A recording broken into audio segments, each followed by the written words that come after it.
Fab, thanks. Should we give it a couple of minutes to see if other people are joining us? Yes. Yeah.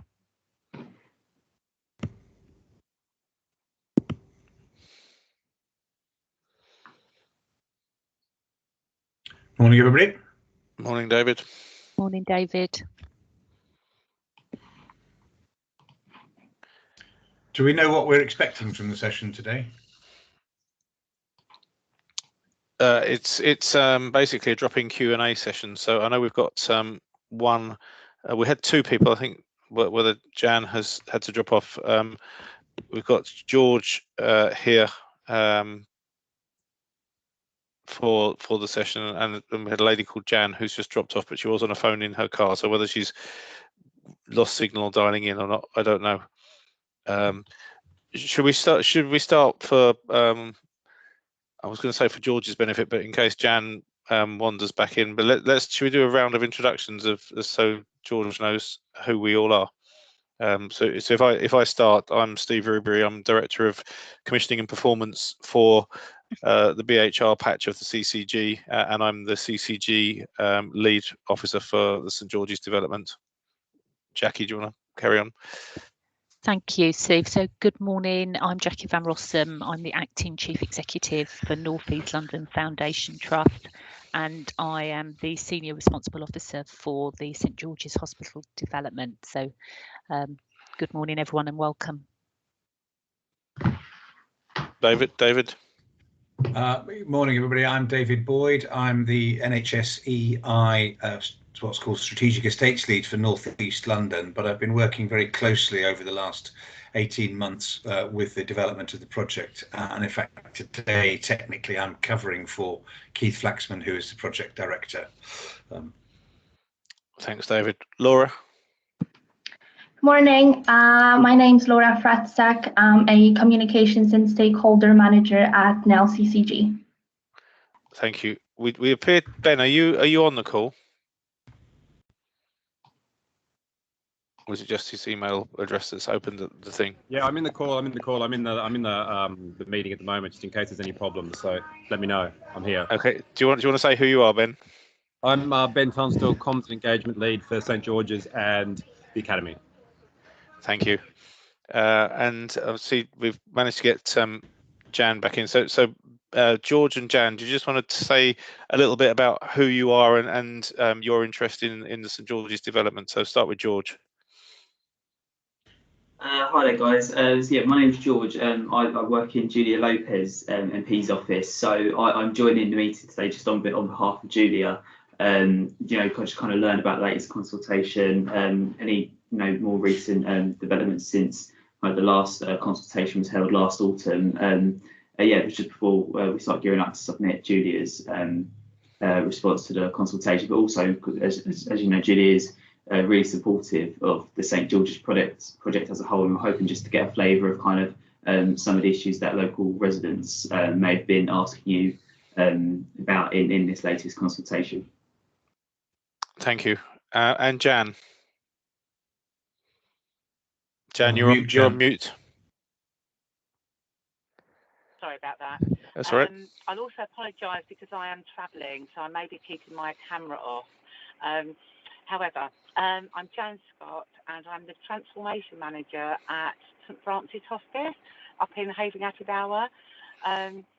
Very keen about this new project and the new build. I think because we're part of the healthcare for Havering, Redbridge and Barking and Dagenham, it would be very good to be part of that planning and also think about what we could perhaps reach out to in the community from that building occasionally. Have a clinic there perhaps with our doctors or our therapists. So Havering being a massive borough, anybody that knows St Francis Hospice knows that we're on the cusp up on the hill in Havering Abbey Bower. So for many people who are a distance away do struggle to reach us. So to have an outlet out in the community would be great. So yeah, listening very earnestly. Thank you for having me. No problem at all. And I see Carol has managed to join us. So Carol, do you want to just say who you are? Morning, everybody, and hello again, Jan. Long time no see. I'm Carol White. I'm the Integrated Care Director for Havering Nelft, and one of the clinicians and operational leads helping with the design piece and how things are going to work within the building. Thank you, Carol. So the purpose of today's session is really supposed to be a drop-in Q&A session, but I think what it would probably be helpful to do is to just give a brief overview of the development for people's knowledge, to bring them up to speed, and to understand where we've got to and what the next steps are in terms of developing the full business case for St George's. So St George's is an old community hospital site in Hornchurch that was closed down in 2013, I think, is the date that's etched in my mind. Jackie will probably know better than I, because I know she was around at the time that services ceased there. And there has been various plans about the use of the St George's site ever since it's closed down, and there has been a plan to put a health development on the site ever since the old building was closed. The site has been and is currently owned by NHS Property Services, though that will change once the full business case is approved. The healthcare part of the site will transfer to North East London Foundation Trust and become part of Nelft's estate. And the original site, just over half of the original site has been sold off and is being or has been and is being developed as a housing development, and we've retained a site on the edge of the site, the nearest to the centre of Hornchurch, on which the proposed health and wellbeing hub will be built. The health and wellbeing hub is designed not to be like traditional healthcare buildings, i.e. a building and people come into the building and deliver services from the building and then disappear out of the building again.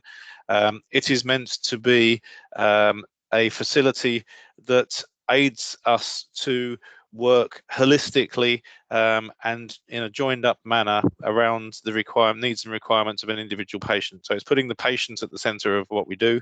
It's taking care to the patient and rather than the patient sort of going to various places to access their care. And it's a truly collaborative venture. And I think if Atul were to be able to be here today, Atul Agarwal, who's the ex-chair of Havering CCG and the clinical lead for Havering at the moment, he would talk passionately about the fact that anyone working in St George's would in essence have a badge around their neck that says St George's Health and Wellbeing Hub. It wouldn't say Nelft, it wouldn't say BHIUT, it wouldn't say North East London CCG, it wouldn't say London Borough of Havering, it would say St George's Health and Wellbeing Hub, and that culture of everyone working to the benefit of patients and in a joined up way around the patient is what is envisaged for this hub. So that's very different to any facilities that we've built in the past. There are a number of facilities that are a number of services that are planned to go into St George's, and we have engaged and consulted upon a fairly detailed and fairly provisional list. So the original consultation, which happened soon after the closure of St George's, has been slightly changed, but in essence, the services that have been planned to go in there have been fairly consistent over a number of years. It's the delivery model that we have been working on and tweaking. So I won't go through the whole detailed list of services, but we're planning to move the community renal dialysis unit that is currently based on the Queen's Hospital site into the St George's hub, which puts it into a more appropriate location because it is community dialysis, closer to the majority of patients that are receiving dialysis, and also frees up very expensive and very needed space at Queen's Hospital that allows BHRUT to do some very necessary works to support the A&E pathway and to try and improve A&E performance. Secondly, we are putting a diagnostic unit on the site, a community diagnostic unit. We're talking about whether that is part of, formally part of the community diagnostic unit setup, or whether it is just a diagnostic centre. But there will be, the plan is to have 2 mobile scanners on pads at St George's, one CT, one MRI, together with a range of other diagnostic equipment, so X-ray machines, DEXA scanners, ultrasound, and to name but a few. The third major piece that's going into St George's is the frailty unit. Now, there's currently a frailty unit at Queen's, and the intention is not necessarily to move the frailty unit in its entirety from Queen's, because it's recognised that there will be frail older people that need to be treated on an acute site because of their condition.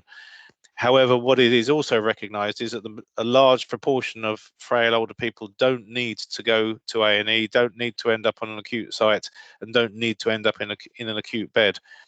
So a lot of what we're doing at St George's will be around managing that patient cohort closer to their home in the community, with the intention to keep them in their own homes and keep them in the community and stop them from being admitted to hospital.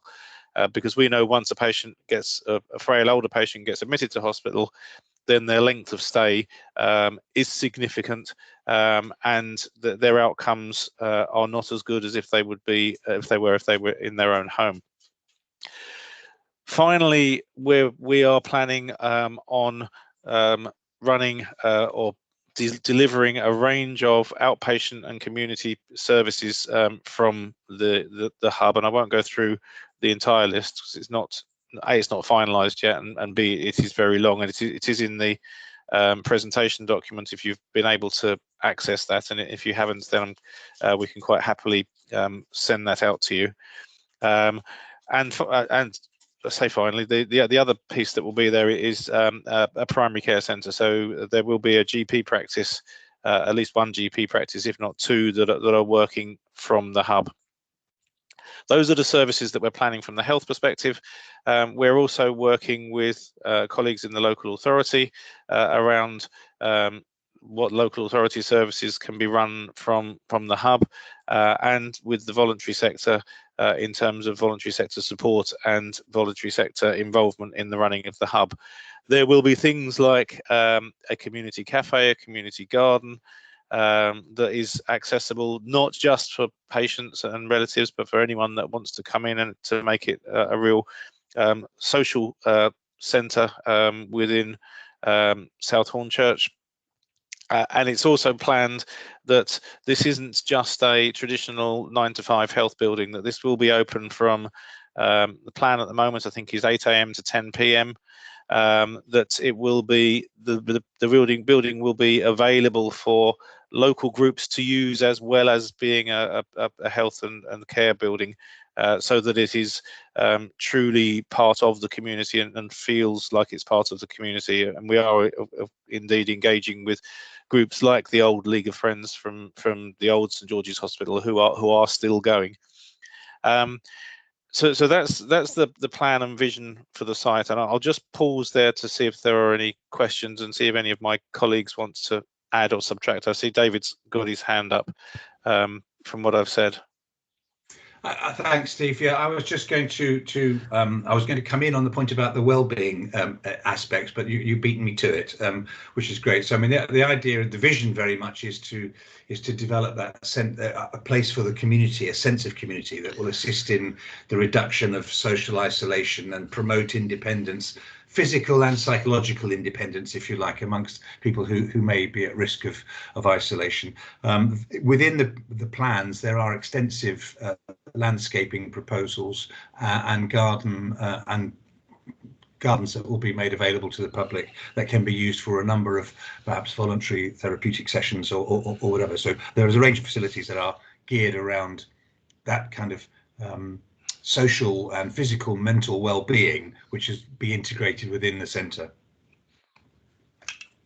Thanks, David. Any Jackie, Carol, anything that you want to add to what I've said?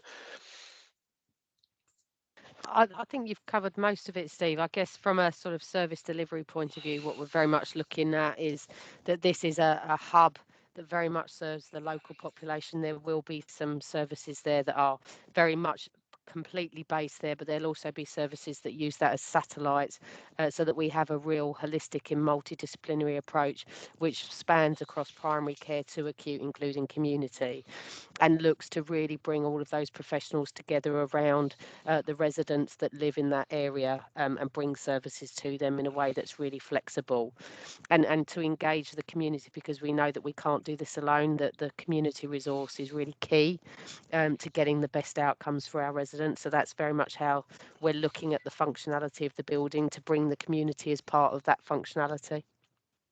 Thanks, Carol. So that's the vision for the site. Where we've got to in terms of progression is the business case. The outline business case was submitted to NHS England in I think it was October, November. We had a bit of tweaking to do following feedback from NHS England, and then we had a roundtable with the Department of Health team just before Christmas, whereby we were given the green light to progress to full business case.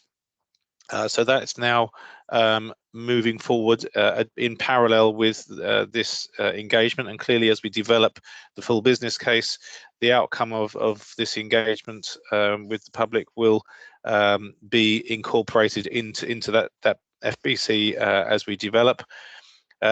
We have detailed design drawings now for the external aspects of the building, and we've started to get into room layouts inside. We achieved full planning permission from London Borough of Havering. I think that was back in November. We're still dotting the I's and dotting the T's with the Greater London Authority, because the site is on Metropolitan Greenbelt.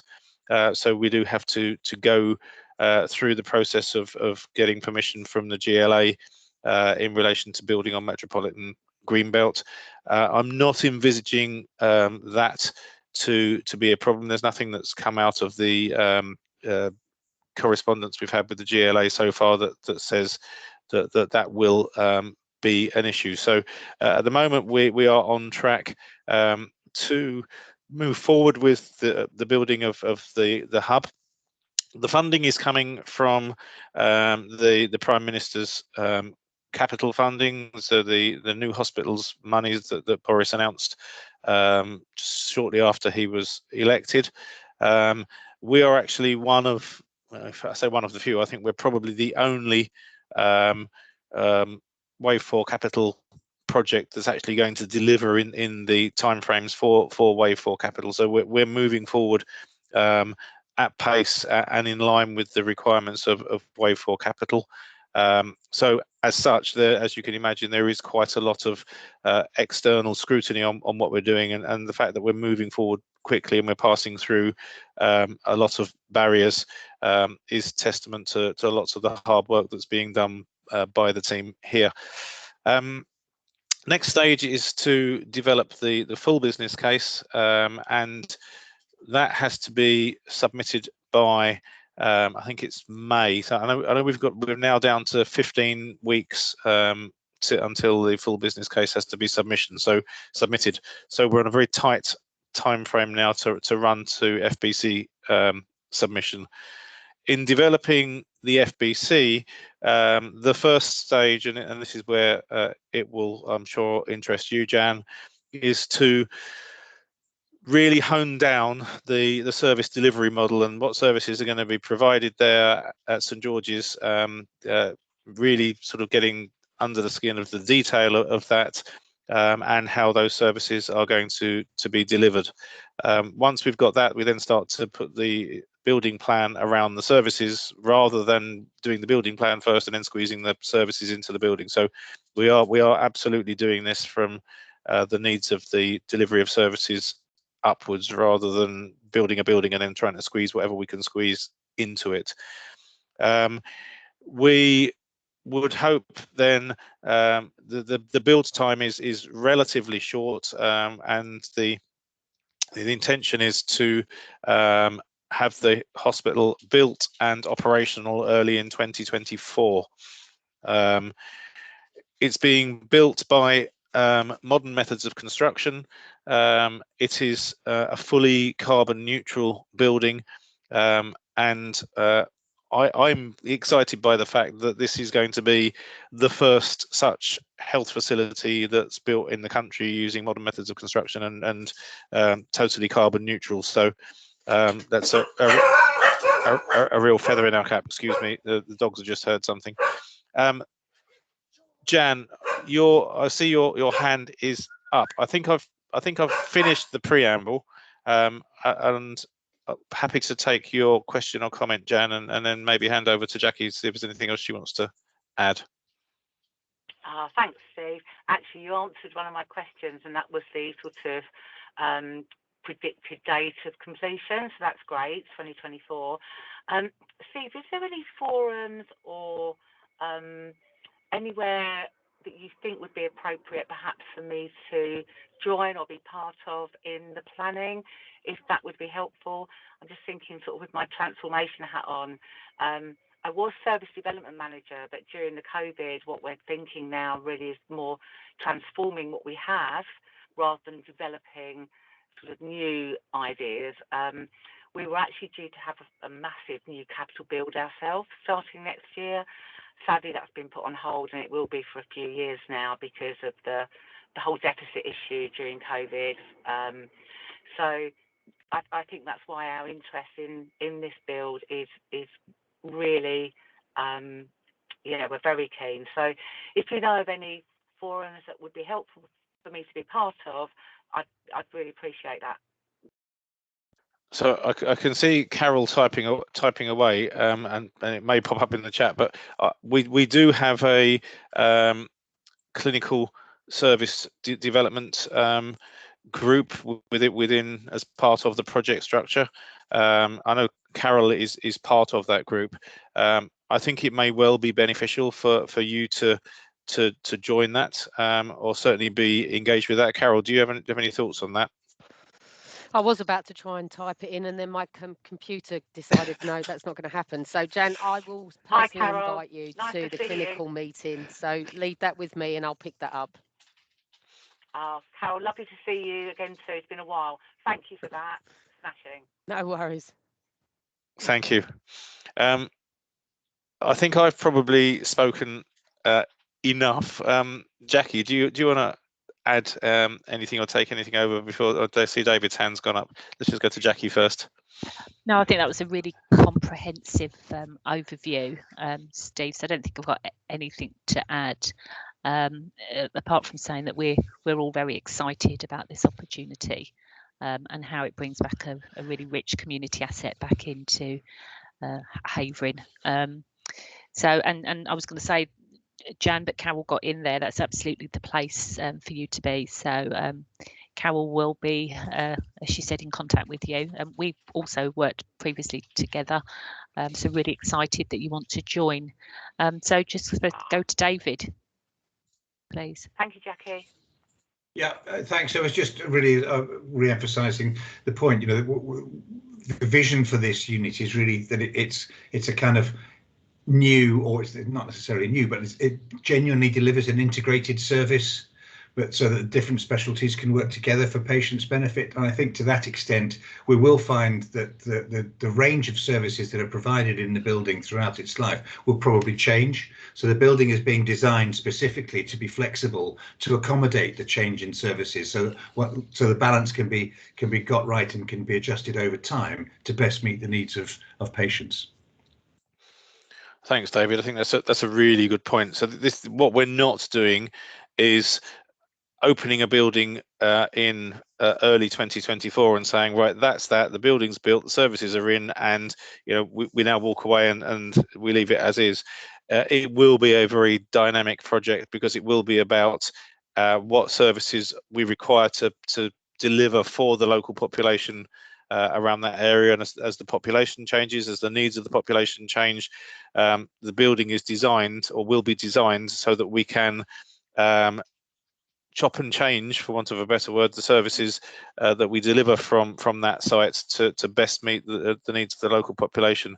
And that's why we're engaging with the population as part of this, because we have a strong view from sort of all the work that we've done, the services that are delivered in community locations, and the data that we've fed through our sausage machine about what needs to be delivered locally. But clearly, there will be things that we haven't necessarily considered. And Jan, you bring a very valid point and challenge today about the hospice and where we can provide hospice services more locally to patients. And not all hospice services have to be inpatient services. A lot of them can be delivered as outpatient services in a community location. So that's a really good example of the type of service that we'd envisage this building being there for, because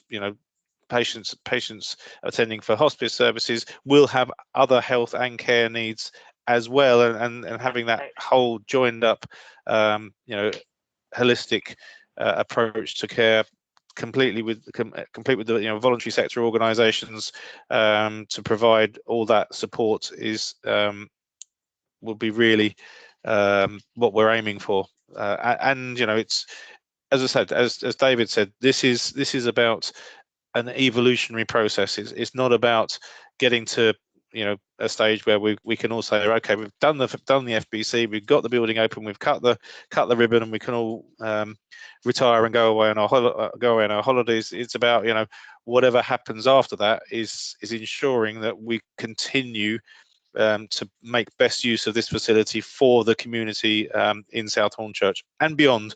It's in South Hornchurch, so it will be primarily used by that population because of because of where it is. But that's not saying it can only be used by that population. There's much wider catchment able to use that. Actually, Steve, that's a really good point. Will it be just Havering communities, or will you go out to BHR? So wide, or? So the reality is that the majority of people that choose to use the facility, I'm sure, will be from not even Havering more generally, but part of the surrounds of Hornchurch and its surrounds. But the facility will be available for anyone, not just within BHR. We're close to the Essex borders at Hornchurch, so there may well be patients that come across the border from the likes of Brentwood and other surrounding areas to use the facility. So it's not just about the local area in terms of who can access it. I think the reality is, because of where it is and the sort of links to get there, the majority of users will come from the local environment.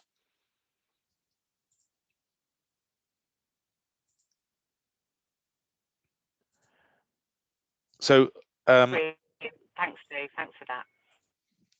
No worries. We've got Shelley joined us, I think. Are you still here, or have you dropped out again? No, I'm here. Sorry, apologies for that. I was at the whirligig of death for ages. So. Don't worry. Shelley, I've been through the sort of bits and pieces in relation to what we're planning to do on the St George's site, the sort of brief potted history and where we are and where we're going. So I won't propose to go through that again at the moment. We have got a presentation that summarises all of that, which we presented at the listening events last month. Quite happy, in fact, it might, if people want to, I'm quite happy for Laura to send a copy of that presentation out to people so that you can see, you've got it in writing, as it were, where we're up to with our plans. So if you find that helpful, we'll send that out. But really hoping to have more of a sort of discursive session about people's concerns, what people are looking for in the health and wellbeing hub, any questions that you've got about how it will run, who will access it, what it will look like, and so on and so forth. So happy to take any of those.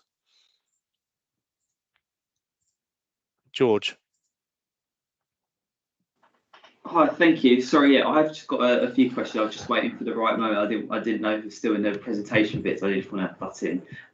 I just wanted to ask about if I know you said you didn't want to go through the entire list of what services may be there, and it's still very much in the a weighing up phase of what will be there. In previous consultation, I think it was said that there'll be a provision of mental health services. Is that still Yes. the expected? It is. George, would it be helpful if I ask Laura if she can bring up the appropriate slide from? We have got the slide pack open in the background. Then we can just sort of show you what services we are planning to. At the moment, it's not exhaustive. It's not the final list, but this is the sort of working list. Are you able to do that, Laura? Yes, just give me a second. I'm going through the presentation now. I don't know if you can see the screen. We can. Okay, let me just find the right slide. Would we go to the list of services? Would that be the best one, or? You're on overview of services now. Okay. There we go. Can you see the overview? Yes. Mental health is one of them. Is the third bullet point. Oh, brilliant. So this is by no means an exhaustive list of what we are planning to provide from the sites, but this gives a flavour of what we're looking to provide. Would it be possible to have, as you said, perhaps after the meeting, if the presentation could be sent out by email, just so we've got a copy? Absolutely. Be really helpful. I was also just going to ask about kind of still on track for that the completion date that you did. You've already said that early 2024 it should be completed and operational. I know you're in the process of doing the full business case now, but is there anything that Julia and her team, is there anything that we can do to help you guys? Is there any practical assistance we can provide? Do you want us to write to the Department for Health in advance of the next stage? We're always more than happy to help wherever we can. So don't hesitate in letting us know if there's anything we can do on that front. And also, I was just going to ask, this may be yes or no, if they haven't been released yet, but you said that the external designs have kind of been finalised. Maybe there's an image that I could be able to show Julia, because I'd be quite excited to see what it looks like. Laura, do you want to go back to the presentation, Laura, and go right to the beginning, because there are a couple of images in the presentation. And I think there are some images at the end of the presentation as well. There you go. So what you've got here is an image of the front aspect of the building. So as you come in from Sutton's Lane, we're trying to get as much natural daylight into the building as possible. So there are lots of glazed elements to the building, and the glazing is being designed so that it is privacy glazing, so people won't be able to see in or have overlook into neighbouring residences. The building is designed so that the higher aspects of the building are facing away from the local housing. So the left-hand side of the building, as you see, there is existing residential area to the left of the building. So we're only going up to 2 levels on the left-hand side of the building, the 3rd level on the right-hand side, where it's not being backing onto the existing properties that are there. The second image is literally going through from the front of the building out the other side and turning back. So that is the rear aspect of the building, and you can see in the sort of middle of left-hand side, the big glass wall. That's the atrium that you can see in the top building, the top drawing, I should say.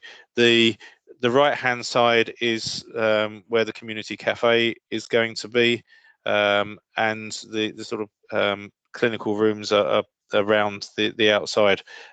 That gives you a flavour of the planting that we're intending to put onto the site. So we are very much acknowledging in the design that this does back onto a country park and is part of greenbelt land. So we're trying to make the site feel as green as possible. Lots of mature planting, and using some of the existing planting on the site to add into that. I think there's another picture on the very last slide. I don't know if it's a repeat of one of these two. No, that's the same pictures. So that gives you a sort of flavour of externally what the building will look like. So I'm happy once again, it's part of the slide pack, George. We can send that through to you.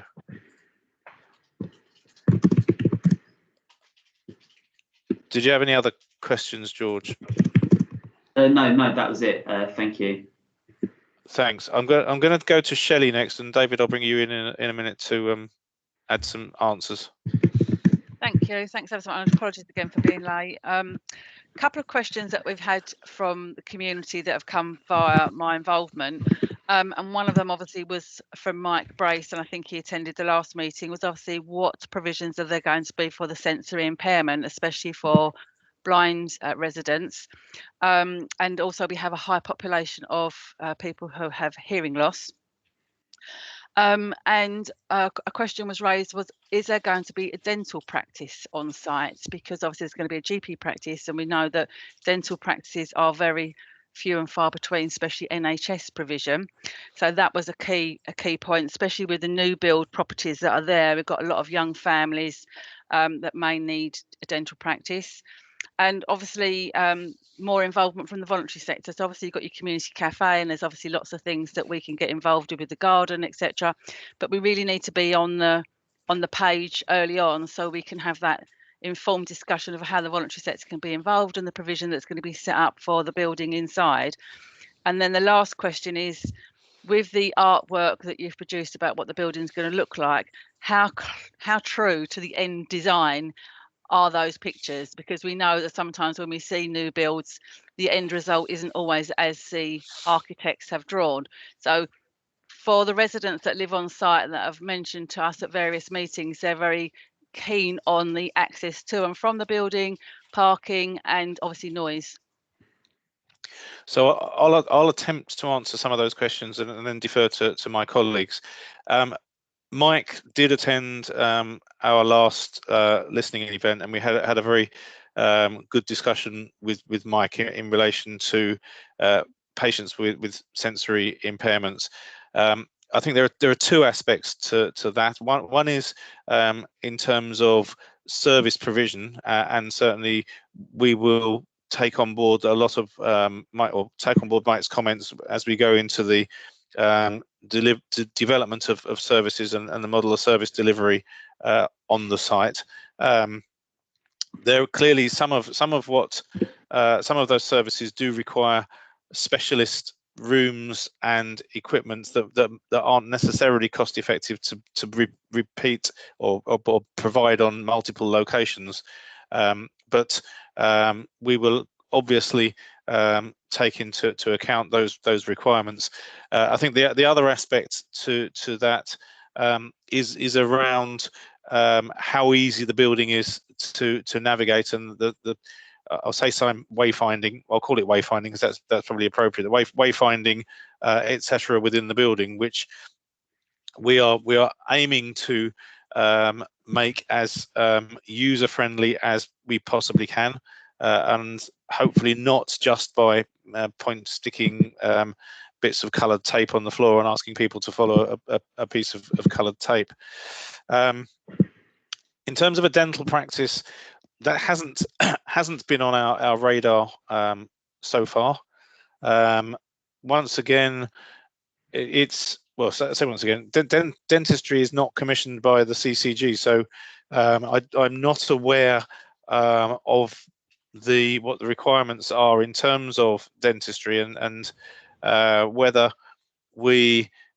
NHS England would even be interested in commissioning a dental practice on the site. I'm not even sure what we'd be able to put in now in terms of rooms, because dentistry requires absolutely dedicated rooms because of the chairs and the kit and the X-ray machinery that have to go with it. So not something that we had considered as part of the build, but could potentially, we could have further discussions to understand what the local requirements are. In terms of use of the voluntary sector, absolutely, we want you round the table. We want you to be as involved as you can be and as you want to be. And I think we need to make sure that we're linking you into the appropriate working groups that we have got that are around the design of services and so on. So I don't know if you were here earlier when Carol was talking to Jan's question in relation to St Francis, but it's probably no different in terms of making sure that you've got either a voice at or certainly knowledge of discussions that are happening at the clinical design group, so that you're able to input where you are able to become involved and support that moving forward. Design. I would like to think that the drawings we've got are going to be very true to life, but every building that's built is probably slightly different to what it looks like in the design pictures. Although I think as time goes by, but we're getting an awful lot better, or the builders and architects are getting an awful lot better at doing a drawing and then reproducing it in bricks and mortar. So the differences between a design drawing now and the actual build, and if you go back 20 years, are quite pronounced. We've worked with the local authority around car parking to ensure that there are, I say sufficient, but there are car parking spaces, a good number of car parking spaces on site, because clearly the local residents' concern will be that if there's insufficient parking on site, that will overspill into the local residential streets. So we're absolutely working to address those issues. The building is being designed to be environmentally friendly in terms of not just its sort of electric, etc.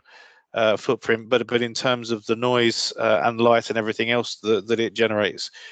So there is baffling being put around the building. There is natural screening being put around. There is screening being put around any plant that happens to be at roof level. The building has been designed so that, as I said earlier, the lower aspects are towards the existing residential developments, and the higher aspects are towards the new residential developments, which are going to be higher than the normal two-story house. So I hope that addresses your questions. David, do you want to come in on any of that technical stuff that I may have missed? Yeah, I was just going to make 2 points, if I may, but I'll start with the one I was going to use second. I think in terms of it looking like the images, it's a fair question. But just to back up what Steve says, I mean the difference in the range of what an image was created 20 years ago and what the building actually looks like is significant, but not least in the current climate, because we use what's referred to as modern methods of construction. This means an awful lot of the fabric of the building is essentially constructed off-site and for speed of construction then brought to the site and fitted together. That actually means that a great deal more detailed design work is required up front. And of course, the more detailed the design work, then the less scope there is for change. And then lastly, I mean, the plans, the images that you see before you are representations of the plans that went before the planning committee, and planning permission was granted on that basis. So that was just, I was going to chip in on Steve's point on that. The other one was about services. It's the majority of services are as set in stone as they can be at the moment. There will be renal dialysis there, there will be GP services there, there will be a frailty clinic there will be outpatient clinics there will be a range of other services. So some services are definitively going in, and there is scope and flexibility, as we discussed before, for a range of different services to go in. So I think George mentioned something about services being up in the air. They're not. Some are, the majority are fixed, but there is the flexibility that we talked about earlier on to change the profile of some other services to better meet needs. I mean, it may be worth just saying on that meeting needs bit that it does fit with the overall strategic direction of health services for North East London, which an estate strategy was done a couple of years ago. But the strategic sort of imperatives, just for everybody's benefit, are that there is significant population increased projected for North East London. The figures vary obviously a little bit, but something of the order of 350 to 370,000 additional population is being projected over the next 25 to 30 years, which is really very significant. And people say it's more or less the equivalent of an additional London borough being dropped into North East London. Then, as we all know, and excitingly looking forward to the opening of the Queen Elizabeth line, there are 16 stations on that line in North East London, some of which are already operational, as we know, but broadly speaking, that will create a real dynamic for a change in direction strategically over the next coming years. And all of that to say that the model for health services will need to change as people's health needs change, and a lot of that will be moving delivering services much closer to home outside of acute hospitals, so that acute hospitals can focus their resources on delivering the acute and increasingly acute services that they need to. And then just lastly, as a point of change, at the risk of stating the obvious, really, you know, nobody projected a pandemic. You know, things can come out of the blue and change the whole scenario and landscape. So we do need to keep that flexibility of use in mind. Once the building is up, it's going to be there for 20, 30 years, something like that. So we do need to try and keep it as flexible as possible.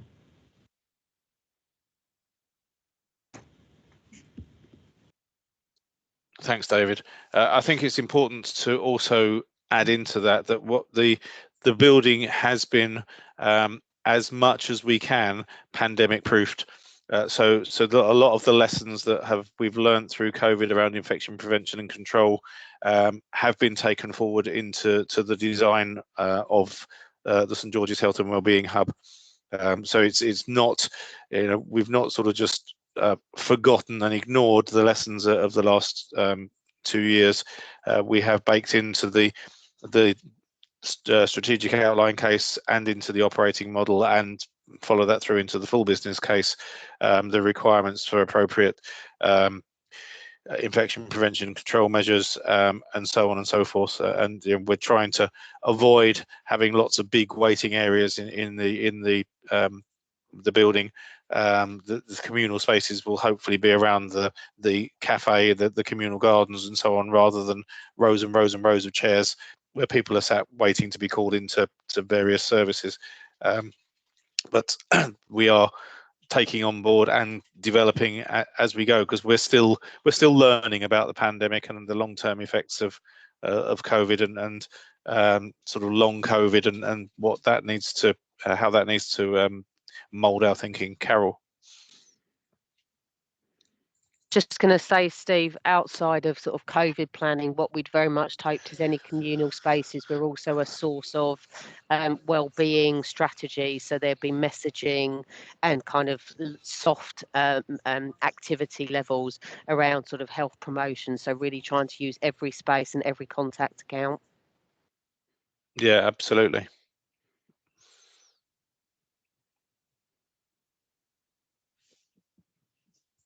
Anyone else? Jackie, I've done a lot of talking today, and you're the SRO. Do you want to No. say anything?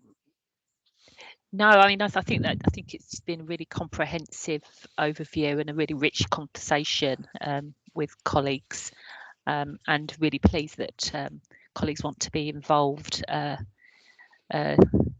with Shelley and Jan and George, we had planned for myself and Carolyn Botford to come and meet with Julia. So we had that in our plan, and we'll obviously do that through her office in the next few weeks, because we know that Julia has been a massive supporter of the development. Hey, Jackie, if have you got my Joanna Thomas's email? I'm sure comms have it. Okay, cool. Because Joanna is Julia's office manager, so we'll kind of does the arranging of meetings and stuff. But I can sort of pass it on to you if you haven't got it. Just looking to, I'm sure we will have it because we've been in contact with Julia. But it would be good, George, if you could join as well. Yeah, definitely. Been here. Yeah, no. So Steve, thank you for leading the conversation, because you've got a lot of detailed knowledge around the development. I've only kind of stepped in, as does David and Carol. So I suppose it's really just to ask if there's any further questions. Shelley's got her hand up, Steve. I'll pass back to you as you're chairing. Thanks. Shelley, over to you.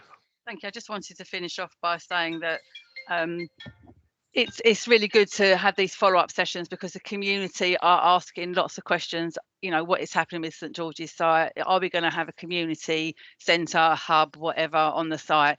So it's really good to have that information that we can then sort of allay any fears or concerns, and also feedback information to yourselves.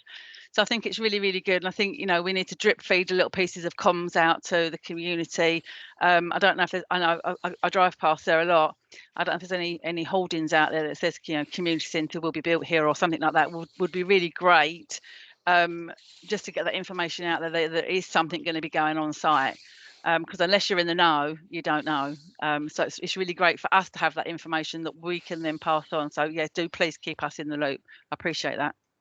So I'll let David go through the detail. There will be some hoardings going up any day now, I think, David. It's fairly soon, and the hoardings, we have engaged with local schools in relation to the design that's on the hoardings. So it will talk about the health and wellbeing hub, but it will also the local schools have been engaged and designed a hoarding that evokes the history of the site and Hornchurch more widely as well. David, did you want to say a few words about that? David, you're muted. Sorry, error number one. No, there is a project to do hoardings, as part of which was the schools competition that Steve's mentioned. We got some interesting and innovative designs coming back, reflecting the history of the site. Obviously, COVID slightly knocked everything for six in terms of timetable, so it's not gone up just yet, but certainly that's on the cards to be done. I wouldn't say it's in the next few days, Steve. I wouldn't be held to that, but it will be shortly. As slightly depending on the dates of the full business case approval as well. We don't want to be putting hoardings up if the timings for the rest of it aren't quite right. So it does tend to be quite interlinked. But yes, we can look forward to hoardings announcing it being on the site. So it'd be something practical and real to see in real terms. There should also be early enabling works starting relatively soon. So hopefully behind the hoardings within a couple of months, we'll be able to see diggers and things doing infrastructural enabling works.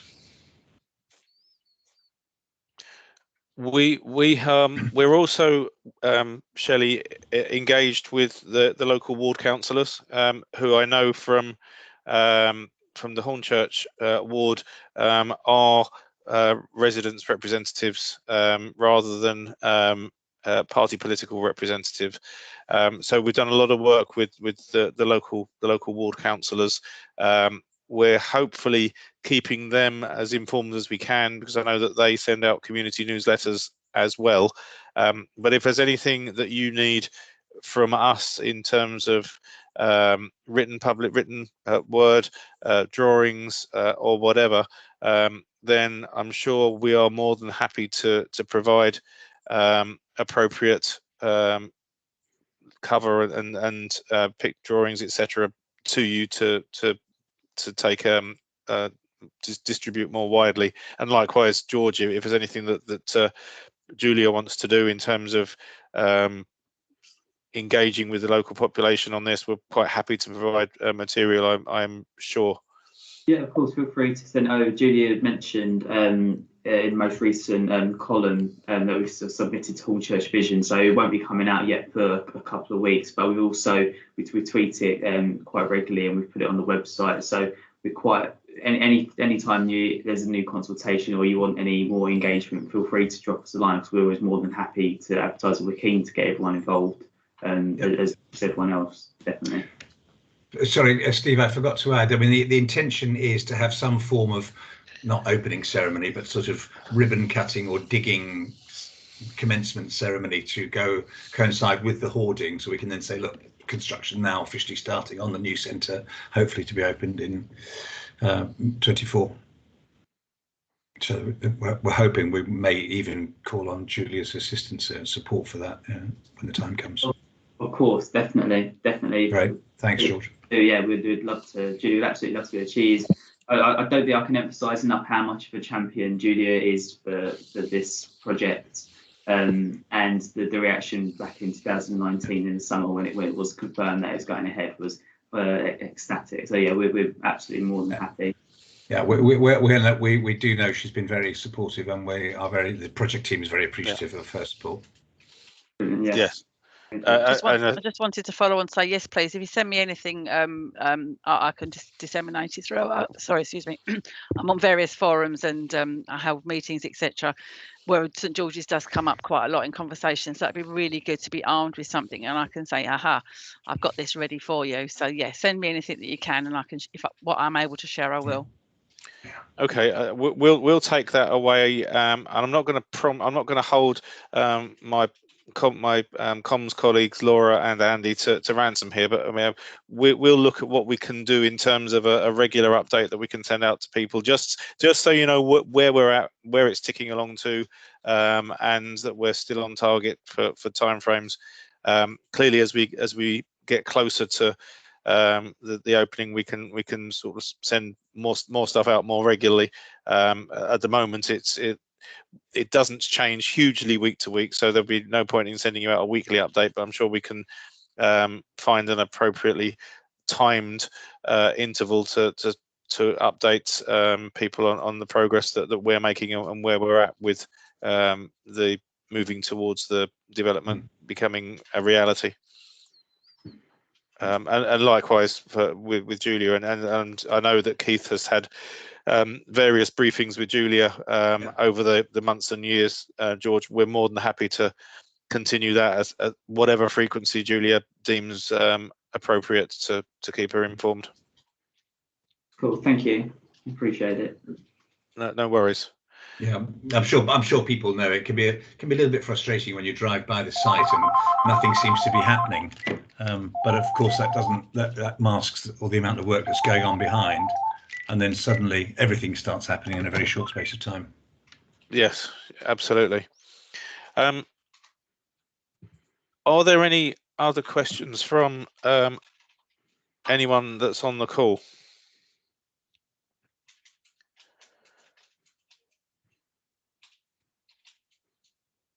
Thank you, Jan. No worries. So what I'm colleagues from the CCG, Nelft, etc. This is an open drop-in session, so I think we do need to stay on the line until 11:30 in case anybody else does drop in. George, Jan, Shelley, thank you very much for your time this morning and your invaluable contributions. It's been really good to hear from you. There will be more of these. Feel free to come back to listen in on another one. We will give the commitments to keeping everyone as informed as we possibly can, and I can see Andy's put that in the chat as well. You've now got names and faces, so I think Laura is the sort of point person from comms at the moment. So if you've got Laura's contact details, if you direct anything through to Laura, she can then point them in the direction of the appropriate person.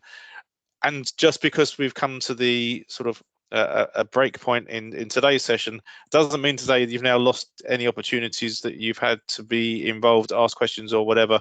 This is an ongoing process, as I've said. So if anything else crops up, drop Laura an email and she will point it in the appropriate direction to one of the team to provide an answer for you. Brilliant. Thank you very much, everyone. Really appreciate it. It's been really helpful, not just for me as Julie's officer, but also just as a resident of Hornchurch, Lambeth. So yeah, thank you very much. It's been really helpful. Cheers. Thanks. Thank you. Cheers. Bye. Jackie, I think we're okay to stop recording for now. And then maybe if somebody else calls in, then maybe we can resume the recording if necessary. If you